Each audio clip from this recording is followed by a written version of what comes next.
Friends, welcome back to our channel. ஒரு recipe vlog பார்க்கலாமா? வாங்க. நைட் வந்து சப்பாத்திக்கு என்ன செய்யுதுன்னு சொல்லி ஓகே, ஃப்ரிட்ஜில் வந்து பன்னீர் இருந்ததுனால ஒரு ஈஸி அண்ட் குயிக்கான ஒரு சைடிஷ் செஞ்சுருவோம். வாங்க. வெங்காயம் வெங்காயத்தை வந்து நல்லா ஃபைனாக சாப் பண்ணி வச்சுக்கிட்டேன். ஒரு பெரிய வெங்காயம், ஒரு 2 தக்காளியை வந்து நல்லா அரைச்சி தனியாக வச்சுக்கிட்டேன். தென் வந்து பன்னீரை வந்து குட்டி குட்டியாக போட்டு கட் பண்ணி ஒரு சட்டியில் வந்து கொஞ்சமாக எண்ணெய் ஊற்றி லைட்டாக டோஸ்ட் பண்ணி தனியாக எடுத்து வச்சுக்கிட்டேன். தென் அதுக்கப்புறம் வந்து கொஞ்சமாக ஆயில் ஆர் பட்டர் சேர்த்து ஜீரா போட்டு நல்லா ஜீரா வெடித்தோடனே ஒரு பெரிய ஆனியன், அதுக்கப்புறம் பச்சை மிளகா இருக்குல்ல, பச்சை மிளகா வந்து காரத்துக்கு தகுந்த மாதிரி போட்டுக்கலாம்.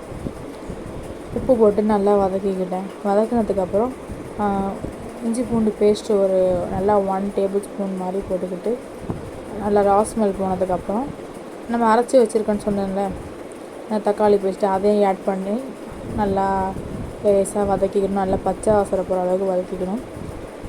கொஞ்சம் போனதுக்கப்புறம் மஞ்சள்தூள், தென் வந்து மிளகாய்த்தூள், அதுக்கப்புறம் வந்து நான் சிக்கன் மசாலாவை போட்டுக்கிட்டு இருக்கேன். 1 டேபிள் ஸ்பூன் மாதிரி சிக்கன் மசாலா போட்டு நல்லா கலக்கிக்கிட்டு, நீங்கள் ஆயில் நிறைய வேணுண்டா ஆயில் ஊற்றிக்கலாம். நான் வந்து லைட்டாக தான் ஆட் பண்ணியிருக்கேன்.